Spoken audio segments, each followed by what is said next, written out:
어느 날 엘리야 선지자가 하나님의 음성을 듣습니다. 그것은 아합 왕에게 가서 하나님의 진노로 수년 동안 비가 내리지 않을 것을 선포하라는 것입니다. 엘리야 선지자는 하나님의 말씀대로 순종하여 아합 왕에게 가서 이제 수년 동안 비가 내리지 않을 거라고 선포합니다. 그러니까 한번 생각해 보세요. 아합 왕 입장에서 보면 얼마나 화가 나겠습니까? 이건 마치 저주하는 것처럼 들리지 않겠습니까? 수년 동안 비가 안 내리면 어떻게 하겠다는 말입니까? 그래서 이 사실을 아신 하나님께서는 아합 왕에게 피해를 입지 않도록 하기 위해서 엘리야 선지자에게 요단 동편 쪽으로 가서 거기에 있는 그 요단 옆에 있는 그 그리시네가라고 있는데 그 그리시네가에 가서 숨으라고 말씀하십니다. 그리고 거기서 숨어 있는 동안에 하나님께서는 까마귀들을 통하여서 먹을 것을 갖다가 떡과 고기를 제공하시고요, 날라다 주게 하시고, 그리고 물은 그리시네가 물을 마시게 하십니다. 그런데 이제 비가 이제 계속 내리지 않다 보니 그리시네가는 일반 풍성한 물이 흘러가는 그런 곳이 아니라 와디라고 해서 어떻게 보면 비가 오면 좀 흘러갔다가 또 가뭄이 들면 말라지고 하는 그런 곳이거든요. 그러다 보니까 얼마 후에 그리시네가가 말랐다고 본문은 기록하고 있는 것입니다. 자, 여러분 혹시 이 본문을 읽으시다가 궁금한 점 한 가지 발견되지 않습니까? 저는 궁금한 점이 한 가지 있는데요. 7절입니다. 7절에 보시면 땅에 비가 내리지 아니하므로 얼마 후에 그 시내가 말랐다고 그랬거든요. 얼마 후에. 여러분 왜 하나님께서는 엘리야 선지자에게 마르는 시냇물을 주셨을까요? 마르지 않는 시냇물도 있었을 텐데 왜 마르는 시냇물을 주셨을까요? 이제 그게 저는 궁금한 겁니다. 사실 한동안 엘리야는요, 하나님의 은혜를 누렸던 사람입니다. 왜냐하면 가만히 앉아 있어도 고기가 주어지고요, 떡이 주어지고 또 물은 거기 그리시네가 물을 마시면 되는 거고요. 그런데 그 은혜가 계속되지 않고 얼마 후에 시냇물이 말라버렸다는 겁니다. 자, 그리고 저는 또 한 가지 궁금한 것은 왜 하나님께서 사람을 통하지 않고 까마귀를 통해서 먹을 것을 주셨을까? 사람이 없는 것도 아닌데 왜 하나님께서는 까마귀들을 통하여 엘리야에게 먹을 것을 주셨는가? 이 부분을 좀 생각해 보려고 합니다. 그래서 오늘은 이 두 가지 질문을 중심으로 해서 하나님이 주시는 영적인 메시지가 무엇인지 살펴보겠습니다. 첫 번째 본문 말씀은요, 하나님이 주시는 복에는 마르는 복이 있다, 마르는 축복이 있고 마르는 은혜가 있다는 걸 보여줍니다. 그런 축복이 다 있어요? 마르다니요? 마르면 안 되는 거 아닙니까? 이렇게 생각하실지 모릅니다. 근데 여러분 물론 하나님은요, 마르지 않는 계속 풍성한 은혜를 주실 수도 있어요. 풍성하신 하나님이니까. 근데 하나님께서는 성도들의 삶을 가만히 들여다보면요, 마르는 복을 많이 주세요. 마르는 은혜를 많이 주신다고요. 어떤 분들 그게 뭐가 이렇게 좋은 축복입니까? 말씀하시는데 제가 볼 때 좋은 축복이에요. 마르는 복은요, 아주 좋은 복입니다. 자, 저를 따라해 주시기 바랍니다. 참된 축복은 마르나 끊어지지 않는 축복이다. 아멘. 참된 축복은요, 마르나 끊어지지 않는 축복입니다. 여러분 본문 7절에 보시면요, 본문 7절을 보세요. 그리시네가가 말랐다고 그랬죠. 이 상황은 엘리야 선지자에게 위기의 순간이 온 겁니다. 사람은 물 없이는 살 수 없거든요. 근데 말라버렸어요.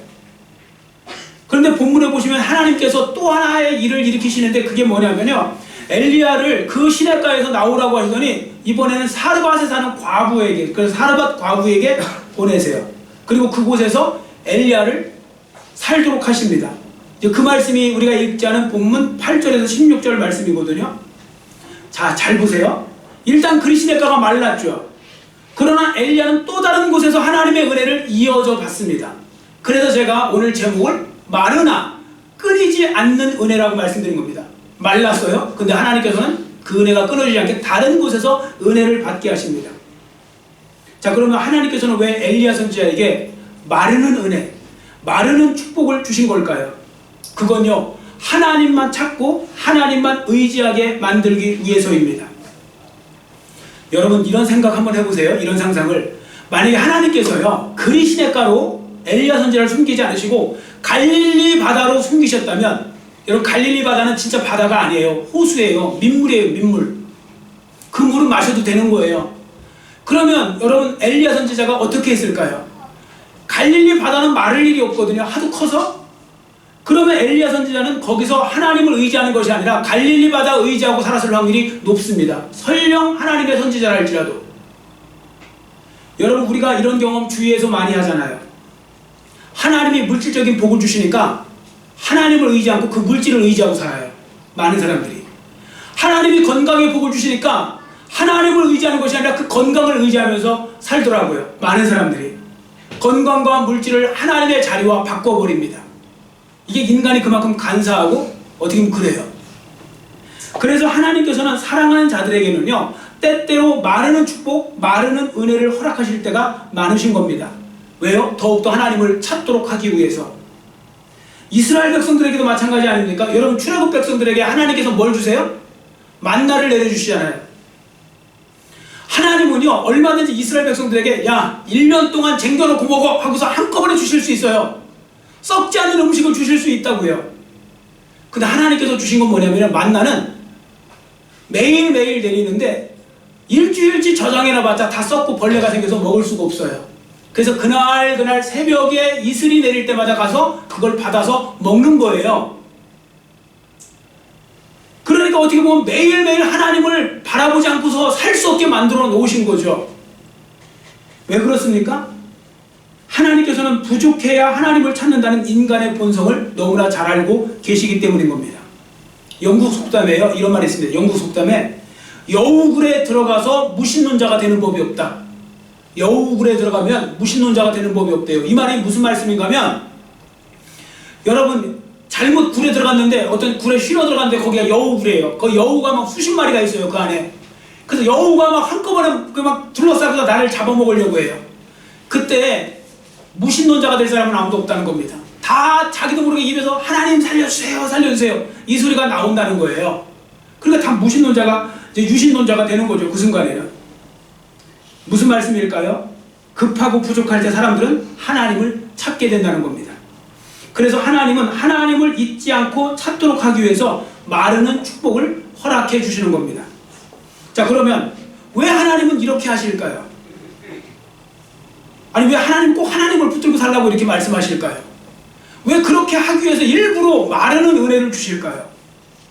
그건 하나님이 진짜 원하는 것은 바로 여러분과 저 자신이기 때문입니다. 그리고 하나님이 우리가 아셔야 됩니다. 구원의 궁극적인 목적은 하나님께서 여러분에게 예수님을 보내시고 이렇게 믿음 생활하고 하나님을 붙잡게 하신 이유는 뭐냐면요, 천국에 안전하게 들이시기 위해서 그런 겁니다. 천국에 안전하게 여러분들을 인도하시기 위해서 그런 거죠. 여러분 천국은요 하나님이 주시는 축복 때문에 천국 가는 게 아니에요. 예를 들어서 하나님이 여러분에게 물질적인 복을 주시고 건강해 보시고 성공하고 뭐 이렇게 했다고 했지라도 그게 사람을 천국 인도하는 게 아닙니다. 천국은요 하나님을 붙들고 의지할 때 가는 줄 믿습니다.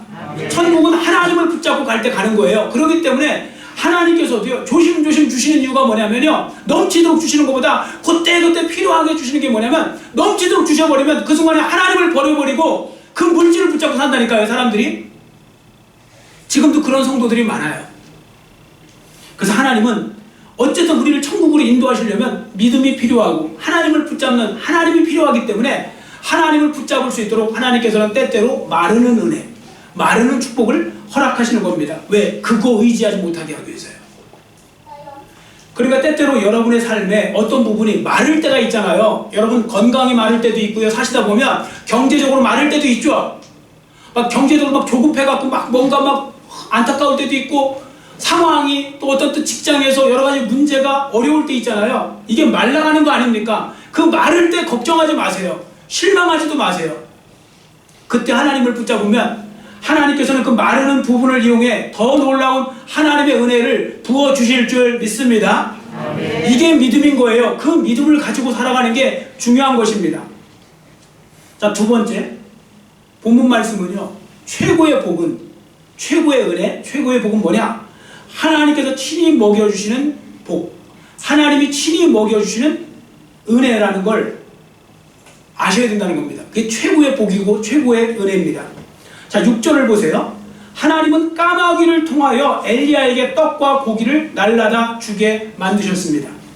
자, 그러면 왜 하나님께서는 사람을 통하지 않고 까마귀를 통해 그 일을 시키셨을까요?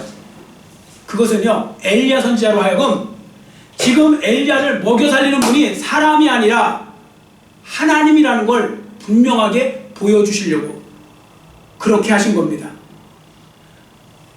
자, 사람을 통해서 온 게 아니고 까마귀를 통해서 왔거든요. 그래서 엘리야로 하여금 더욱더 하나님 사랑에 감격하게 하시고요, 하나님이 자기와 함께 하심을 깨달아 알게 하심으로 더욱더 힘있게 사역을 하게 하기 위해서 하나님께서 그렇게 만드신 겁니다. 여러분, 결과가 같다 할지라도요, 결과는 같아요. 같은 지점에 올라갔어요. 그래도 동기나 과정이 다르면요, 전혀 다른, 어떻게 보면 극과 극의 은혜와 어떤 그런 상황이 달라지는 것입니다. 자, 예를 한번 들어볼게요. 저는 이 말씀을 생각하면 이제 생각나는 부분이 있어서 제가 말씀을 드리는데, 저도 한번 그걸 이제 제대로 경험한 적이 있습니다. 제 인생에서. 제가 이제 미국에 가기 전에, 미국은 제가 2006년도 1월 13일 날 갔거든요. 유학 가느냐고 갔는데, 제가 2004년도죠. 2006년도가 아니라 2004년도에 그때 제게 얼마가 있었느냐면요, 돈이, 그냥 오늘 그대로 말씀드리는 거예요. 6천만 원이 있었어요. 그것도 돈이냐고 하는, 저를 쳐다보는 분도 있으신데, 그때 되게 많은 돈이에요. 저한테는 그냥 부목사로 뭐 목회할 때 뭐 목회자가 무슨 돈이 있습니까? 근데 저한테 6천만 원이 큰 돈이었거든요. 그것도 이제 2004년도니까. 근데 그 돈이 뭐냐면요, 제가 번 돈이겠습니까? 없죠. 제가 어떻게 그걸 벌겠습니까? 그 돈은 저희 아버지가 저 이제 결혼한 다음에 전세 살라고 그때 보태주신 거예요. 그때 3,800인가 얼마를 보태주신 거예요. 그걸 이제 보태주셨는데 나중에 수고를 안 하시더라고요. 그리고 이제 사택을 살게 되잖아요. 그러다 보니까 이제 그 돈이 이제 현금으로 남아있는 거예요. 그리고 이것저것 이제 합쳐지고 좀 아껴 쓰고 뭐 그러다 보니까 6천 정도가 모여 있는 거죠. 자, 그런데 어느 날 제가 사랑하고 존경하는 어떤 분이 갑자기 너무 어려운 상황에 빠져갖고, 그 물질적으로요. 그래서 제가 진짜로 다 드렸어요. 그걸 다 찾아갖고 다 깨갖고 그냥 드렸다고요, 그분을. 제가 사랑하고 가족처럼 생각하니까 당연히 그럴 수 있죠. 얼마든지 그럴 수 있는 것이죠. 그런데 문제는 뭐냐면, 마침 이 돈이 싹 없어지니까 하나님이 저에게 미국 유학을 허락하시는 거예요. 여러분, 미국 가려고 하면 돈 필요해요. 그 당시도 얼마가 필요하다 그러면 보통 4만 불이 필요해요. 1년 정착 자금이. 왜냐면 처음에 가면 집도 이제 렌트해서 써야 되죠. 차도 사야 되지. 뭔가 초기 자금이 한 4만 불은 있어야 최소한 어떻든 할 수 있는 거예요. 아, 근데 돈이 싹 없어졌는데 그러한 또 비전을 주시고 또 그러한 길을 열어주시네요. 인간적으로 생각하면 좀 생각하기 어려운 부분이었죠. 이해하기 어려운 부분이었죠. 근데 놀라운 일이 벌어집니다. 그 당시에 저에게 플러신학교 그 박사과정 할 때 그 공부하라고 어떤 분이 학자금으로 1,500만 원을 저한테 주시는 거예요. 일시불로 1,500만 원을 주셨어요. 그 당시에 또 1,500만 원 작은 돈은 아닙니다. 그 남한테 주는 1,500만 원은 작은 돈은 아닙니다, 절대로. 그리고 제가 이제 그것만 갖고는 살 수가 없잖아요. 그래서 하나님 앞에 이제 기도했죠. 하나님, 이렇게 길을 여시는데 어떻게 하실 건가? 이것만 갖고, 이건 학자금이고 삶의 비용은 어떻게 할 건가? 4만 불은. 그래서 이제 제가 이제 하나님 앞에 기도하면서, 하나님, 제 손에는 아무것도 없는데 하나님이 하시면 하실 거라고 저는 믿습니다 하고서 맡겼죠. 그랬더니 하나님께서요, 하나님을 믿으라고 하시더라고요. 사실 그 전에요, 저는 사실 그대로 말씀드리는 거예요. 종종 그때 6천만 원만 있었으면, 자꾸 그 생각이 들어요.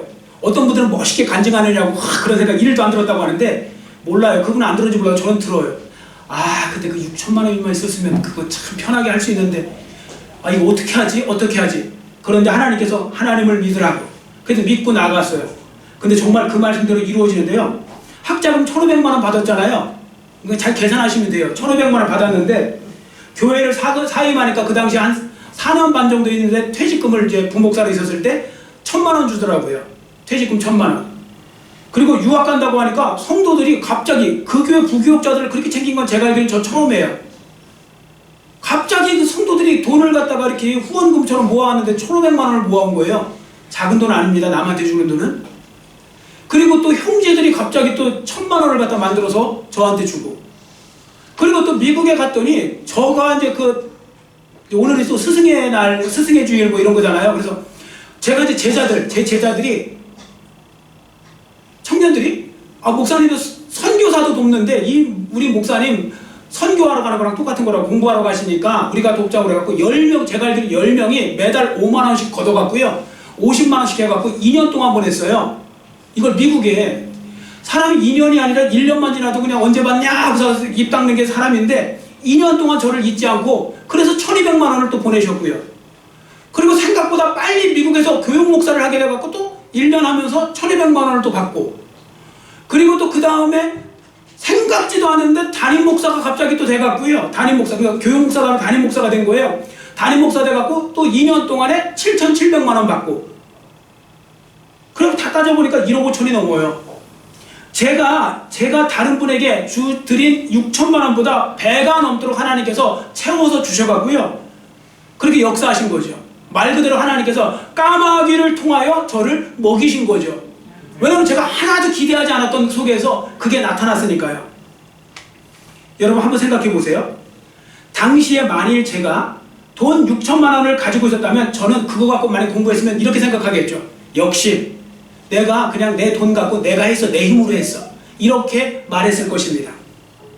근데 막상 제 돈은 없고 다른 사람을 통하여 공부를 하다 보니 이 모든 것이 하나님의 은혜임을 고백하지 않을 수 없었고요. 제가 미국에서요 진짜 열심히 저 살았어요.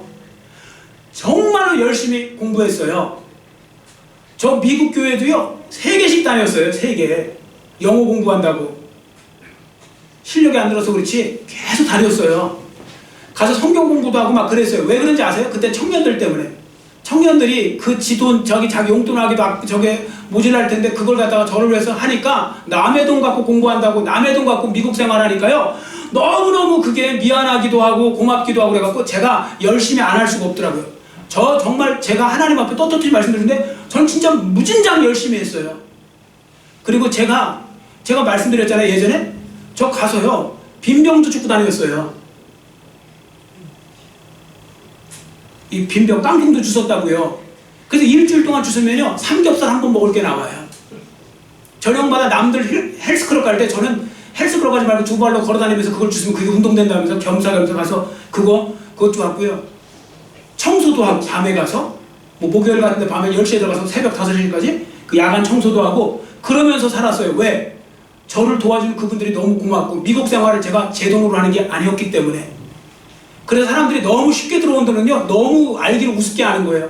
그래서 부모들도 자녀들에게 너무 팡팡 주는 건 그건 망치는 지름길이에요.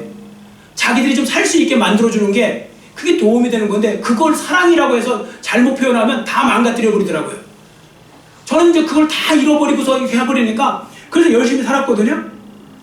그러니까 저는요 이게 깨달은 것이 미국 생활하는 동안 신이 나를 먹이시고 돌보신 분은 하나님이시다, 이렇게 고백하지 않을 수 없는 것입니다.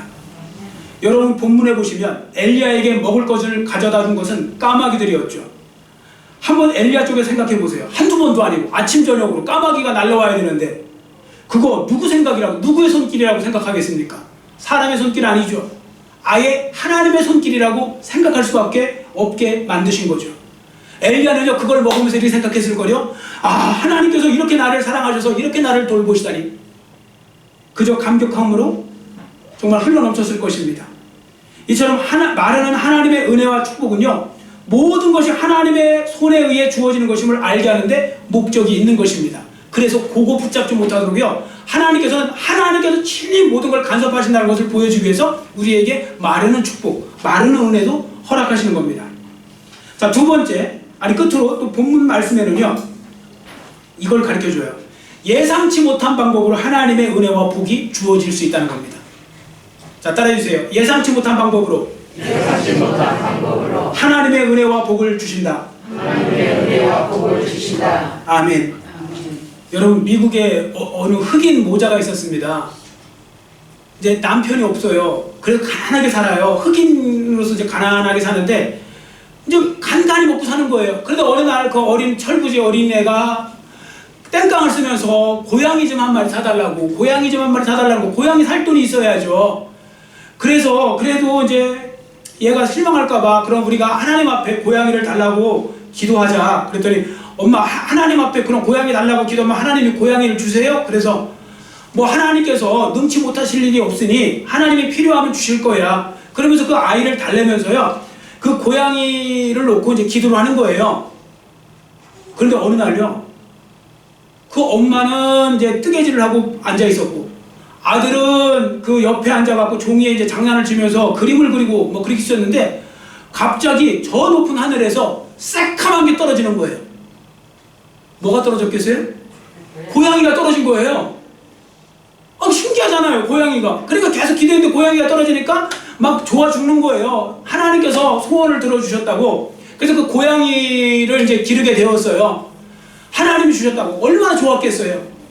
그랬는데 이제 그게 이제 소문이 난 거예요. 그래서 막 하늘에서 떨어진 고양이라는 헤드라인으로 막 신문에도 나오고 막 방송에도 나오고 막 이제 갑자기 유명 인사가 된 거예요. 유명해진 거예요, 그 이야기가. 근데 얼마 후에, 그 유명해진 뒤에 얼마 후에 어떤 사람이 찾아온 거예요. 우리 고양이라고. 내 고양이인데 내놓으라고. 그래서 무슨 소리냐고, 왜 갑자기 당신 고양이라고 하니까 내 고양이가 맞다고 해서 이제 그 이야기를 들어보니까 그 떨어진 날, 뭐 그 날을 이야기하면서 이제 그게 방송에 나오지 않았겠습니까? 그날 자기가 고양이를 가지고 있었는데요. 그 고양이가 그 나무에 이제 걸려 있었는데, 그 미국에 이제 그 큰 나무 이게 있죠. 그 나무에 이제 걸려 있는데 그걸 빼려다가 나뭇가지를 잘못 건드려갖고요, 고양이가 튕겨져 나갔다는 거예요. 그래서 고양이가 튕겨져 나갔는데, 하늘로 휙 튕겨져 나갔는데 없더라는 거예요. 그 다음에 찾아보니까 그 고양이가 이 고양이다. 그래서 내 고양이다. 뭐 이렇게 이야기한 거예요. 그러니까 이쪽에서는 하나님 주신 건데 뭐 그럴 리 없다. 뭐 이렇게 갑론을박하다가 이제 법정까지 간 거예요. 그랬더니 법정 조사팀이 나와서 테스트를 해본 거예요. 고양이 인조 모형으로 해갖고 고양이 무게와 그 정도 크기로 해갖고요, 그 어디 나뭇가지냐고. 그래서 그 나뭇가지 가갖고요, 그 나뭇가지에다 올려놓고 최대한 힘을 가해서 딱 튕겨보니까요 30m를 못 날아가더래요. 근데 지금 이 고양이는 몇 미터를 날아가는 거냐고 그렇게 따지면 800m를 날아온 거예요. 말이 됩니까? 안 됩니까? 안 되죠. 고양이 어떻게 800m를 날립니까? 뭐 오다가 쉬었다 오고 자다가 오도 800m 못 오겠네요. 뭐 밥 먹고 오다가도 못 오겠네요. 그래서 결국 법정에서 어떻게 판결났냐? 이는 하나님이 주시는 고양이다. 이렇게 판결나갖고 기르게 되었습니다. 제가 볼 때 그 찾아온 사람, 그 사람은 아마 그냥 제가 볼 때는 가짜 같아요.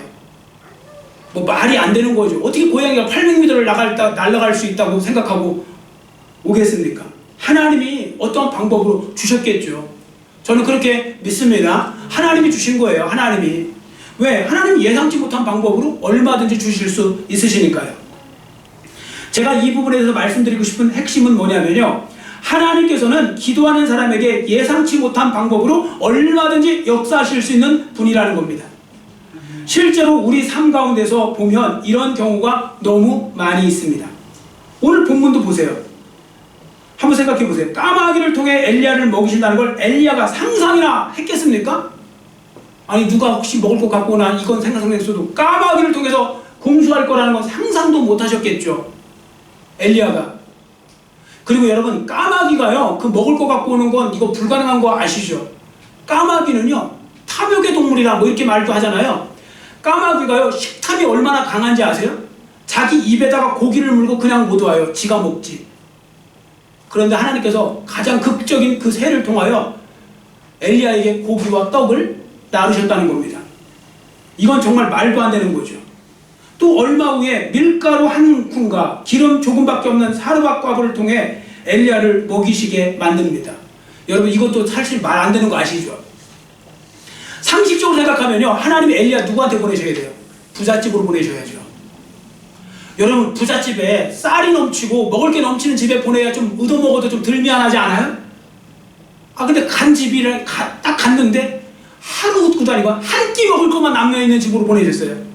요거 먹고 이제 죽으려고 한 거예요. 자기 아들하고 마지막으로 먹고 굶어 죽으면 굶어 죽으리라고 해서 죽으려고 했는데, 아니 그 집으로 보내신 거예요, 엘리야를. 여러분, 그 집에 가서 먹을 거 달라고 하는 거 쉬워요, 어려워요? 양심 없는 사람은 쉬울지 몰라도 다 어렵죠. 아유 내가 그냥 굶지 이렇게 하지 않겠습니까? 자, 9절을 우리 한번 같이 읽겠습니다. 본문 9절 같이 읽습니다. 너는 일어나 시돈에 속한 사르밧으로 가서 거기 머물라. 내가 그곳 과부에게 명령하여 내게 음식을 주게 하였느니라. 아멘. 여러분 어떤 분들은요 엘리야 선지자가 먼저 간 다음에 갑자기 이야기했는 줄 알았는데 그게 아니고요. 하나님은 사르밧 과부에게 먼저 말씀해 놓으셨어요. 내가 엘리야 선지자라는 선지자를 보낼 테니까 너 그 오면 잘 대접하라고, 음식을 주라고. 그럼 하나님께서 좀 음식을 좀 던져주시면서 음식을 주라고 해야 되는데 자기 수중에 먹을 게 없는 거예요. 그런 상황에서 사르밧 과부가 아멘하고 받아들인 거예요. 순종한 거라고요. 아무것도 없는데 먹을 거예요. 순종한 거라고요. 엘리야 선지자도 그걸 모르고 갔겠죠. 엘리야 선지자는 뭐 알고 갔겠습니까? 모르고 왔는데 세상에 아무것도 없는 거예요. 한 끼 먹을 거 있는데 가서 먹을 거 만들어가고 가서 나를 먹이라고 이렇게 또 엘리야가 말해요. 왜? 하나님이 그렇게 명령하시니까. 자, 생각해보면 이게 양쪽 얼마나 딱한 형편입니까? 엘리야 쪽에서 보면 당장 한 끼니밖에 없는 집에 가서 먹을 거 달라고 하니까 얼마나 민망할까요? 얼마나 민망하겠습니까? 또 사르밧 과부 쪽에서는 당장 나 먹을 것도 없고 아들 먹을 것도 없는데 또 선지자를 대접하라니 얼마나 답답한 노릇입니까? 근데 하나님께서요 순종하니까 어떤 일이 벌어지게 하셨느냐면 순종한 사르밧 과부에게 엘리야 선지자를 통하여 기적을 일으키게 하세요. 그래서 한 움큼밖에 없는 가루가 이게 가루통이 떨어지질 않아요. 그 다음날 보면 또 있고 또 있고 그러는 거예요. 그리고 기름통에서 기름이 계속 나와요. 언제까지 나왔느냐면 가뭄 해결될 약 3년 정도 계속 나오는 거예요. 이 가뭄 저기 왜냐면 엘리야 선지자가 그리시냐까지 6개월 있었거든요. 자, 그 다음에 3년 6개월이니까 한 3년 정도를 계속 그 기적이 일어나게 만드신 거예요. 자, 보십시오. 예상치 못한 방법으로 주시는 하나님의 놀라운 축복인 것입니다. 제가 조금 전에 제 이야기도 말씀드렸잖아요. 저는 그걸 상상도 못했어요. 하나님께서 그렇게 인도하실 거라는 것은 상상도 못했어요, 정말로. 근데 나중에 보니까 그게 이루어져 있다는 말이죠. 그러므로 제가 여러분에게 말씀드리고 싶은 것은 이겁니다. 하나님의 예상치 못하게 해주실 하나님의 복과 은혜를 기대하시라는 겁니다. 여러분 기대하시기를 축원합니다. 기대하는 자에게 믿음이 생기는 거고 믿음이 있는 거고 믿음 있는 자에게 역사가 일어나는 것입니다. 여러분 하나님은 언제든지 어떤 방법으로 역사하실지 모르는 거예요. 그게 놀라운 거예요. 정말 신기한 거죠. 그러니까 하나님이 하시는 일은 몰라요. 여러분들은 며칠 전에도 이제 뒤늦게 저한테 이제 안부 전화 묻느냐고 이제 오시는 어떤 집사님이 전화를 해주고 제가 말씀을 드렸는데 그때도 전화를 하다가 보니까 그 생각 나더라고요. 여러분 제가 급성폐렴으로 죽을 뻔했잖아요. 죽을 뻔했다가 사는 게 이거 여러분 아니 뭐 그냥 빨리 사셨네요 이렇게 하겠지만 이거 기적인 거 아세요? 모르시죠 여러분들은? 안 아파 보셨으니까 기적이에요. 제가 토요일날 오후에 퇴원해갖고 월요일부터 제가 움직였어요. 그때 토요일날 올 때 저는 부축받고 막 이렇게 막 그냥 막 간신히 계속 올라왔다고요. 근데 월요일부터 움직였다고요. 그건 뭔지 아세요? 하루 반 사이에 하나님께서 회복시킨 거예요 저를. 그리고 지금까지 이렇게 멀쩡하게 만들어 놓으신 거죠. 하나님이 예기치 못한 방법. 병원에서 분명히 석 달 치료받아야 된다고 분명히 얘기했거든요. 그 여의사님이 분명히 그러셨어요. 근데 그게 아니라 바로 그 생각보다 너무 빨리 지금 돼갖고 이렇게 된 거 다 기적인 거예요. 저는 이걸 기적으로 보니까 은혜가 되는 거예요. 여러분 중에 또 어떤 분들 빨리 낫대요. 이런 식으로 생각하는 분들은 은혜가 될 게 하나도 없죠. 근데 저는 그게 은혜가 되는 거예요. 그러므로 우리가 하나님의 예상치 못하게 해주실 하나님의 복과 하나님의 은혜를 기대하는 게 중요한 겁니다. 왜냐하면 우리의 하늘 아버지께서 예상치 못할 은혜를 얼마든지 주실 수 있으니까요. 그런데 여기서 오해하지 마셔야 될 것은 그러면 하나님의 은혜만 기다리고 아무것도 하지 말고 그냥 가만히 있으면 된다. 요행이나 기다리고 있으면 된다. 그런 말이냐? 그거 아닙니다. 열심히 자기 할 일 하셔야 됩니다. 하나님이 맡겨주신 사명 감당하셔야 됩니다. 여러분 엘리야 선지자가 지금 가만히 있었던 게 아니에요. 엘리야 선지자는 하나님 말씀 그대로 순종해서 아합 왕에게 가서요 비 안 올 겁니다 선언하고 또 그 다음에 그리시네 가라고 하면 그리시네 가라고 하고 사르밧 과부에게 가라면 가고 갈멜산으로 가면 가고 거기서 하나님을 위해서 목숨 걸고 일을 했죠. 그랬더니 하나님께서 그 엘리야를 지켜주시더라는 것입니다. 그래서 여러분 하나님의 은혜를 먼저 구하고 열심히 최선을 다하며 살아가면 하나님께 나머지 걸 책임져 주실 것을 믿고 나가는 게 진짜 믿음인 줄 믿습니다. 아멘. 그게 진짜 믿음이에요. 여러분 잘 보세요. 모든 성도들이 그런 게 아니에요. 어떤 성도들은요 자기 형편을 생각하지 않고 하나님 나라를 먼저 생각하고 하나님을 위해서 시간과 마음과 물질과 삶을 통해서 그 최선을 다하는 분들이 있어요. 또 어떤 분들은 그 반대인 분들도 있고요. 그런데 여러분 그거 아시죠? 나중에는 똑같은 거 결국 끝에 가면 무슨 말씀인가 하면 잘 보세요. 하나님을 위해서 먼저 드릴 줄 알고 최선을 다하는 사람도요 나중에 인생 삶을 다 살고 거기까지 가 있어요. 그리고 어떤 분은 믿음이 없어갖고 요령 피우고 잔머리 굴리고 희생 안 하고 헌신하고 아무것도 안 하고서 그냥 대충 인간적인 방법으로 염려와 걱정 속에 쌓여갖고 살던 사람이 나중에 딱 나이 되면 죽는 나이도 거의 비슷하고요. 보면 나중에 결과도 비슷해요. 뭐 이쪽에 엄청 뭐 더 많은 부자가 돼 있고 더 건강한 게 아니고 똑같아요. 나중에 보면. 근데 여러분 그 과정을 보면요 완전히 극과 극의 차이가 나는 거 아시죠? 한쪽은요 하나님 나라에서 받을 게 아무것도 없어요. 근데 한쪽은요 하나님 나라에서 받을 게 너무 많은 거예요. 이게 뭘 의미하겠습니까? 인생 헛산 거예요. 근데 그런 분들이 너무 많아요. 태반이 다 그래요. 여러분 하나님께서는요 부족하지도 않고 남지도 않게 해주세요. 나중에 한번 가보세요. 그게 다 그렇게 된다니까요. 우리의 인생 선배들 보세요. 정말 충성했던 크리스천들이 그럼 다 굶어 죽었느냐? 그렇지도 않습니다. 다 하나님 은혜 가운데 똑같이 살아요. 그런데 그 안에 엄청난 일을 수십 년 동안 이룬 사람이 있고요. 염려와 벌벌벌 떨면서 세상적인 염려로 벌벌벌 떨면서 하나님 앞에 아무것도 할 줄 모르는 사람들이 나중에 보면 너무나 영적으로 빈한 사람이 되어 있어갖고 있다는 거죠. 그래서 제가 왜 이 말씀 드리냐면 그렇게 하나님 나라를 생각하고 그냥 막 달려갈 때요 하나님께서 채워주시는 거예요. 하나님께서 막 마른 은혜를 주시고요. 또 그 다음에 거기에 끊어지지 않는 은혜를 주시면서 그걸 통해서 인도해 나가시는 거죠. 저도 그걸 많이 경험했고 지금까지 그렇게 왔고요. 그래서 정말 하는 게 아니고 막 되어지는 것처럼 막 보이는 게 나타나는 것이죠. 자, 여러분도 이러한 삶의 주인공들이 되시기를 축원합니다. 그러니까 마르나 끊어지지 않는 은혜, 이건 진짜 보통 믿음 없으면 이거 경험하기 어려워요. 그러나 진짜 믿음으로 나가시잖아요. 하나님 나라와 의를 좀 먼저 구할 줄 아시는 분들이 되시면 그 나머지에 하나님의 놀라운 이 계속해서 끊이지 않는 그런 은혜를 경험하게 되시는 거죠. 여러분 모두 이러한 삶의 주인공들이 되시기를 간절히 빌고 원합니다. 기도하겠습니다. 사랑의 하나님 아버지 감사합니다. 오늘은 마르나 끊이지 않는 은혜라는 제목을 가지고 하나님의 말씀을 들으면서 엘리야 선지자가 이 모든 것이 하나님의 손으로 된 것임을 또한 깨닫게 하시고 그리고 마르는 은혜를 주시는 것이 하나님만 더욱더 붙잡게 하기 위해서 일부러 그렇게 하신다는 것을 또 말씀을 통해 보았습니다. 그러므로 때로 우리가 이러한 인생을 살다가 여러 가지 상황 속에서 마르는 경험을 할 때도 두려워하고 염려하고 좌절하고 실망할 것이 아니라 그럴수록 더욱더 끊이지 않는 은혜가 계속될 것을 믿고 더 주님 붙잡으라는 신호로 알고 주님 꼭 붙잡고 나갈 때 하나님이 베푸르신 놀라운 은혜 가운데서 마르나 끊이지 않는 은혜를 날마다 경험하는 하나님의 모든 자녀들의 삶이 될 수 있도록 은혜 베풀어 주시옵소서. 감사드리오며 예수님의 이름으로 간절히 축복하오며 기도드려 싸움나이다. 아멘. 여기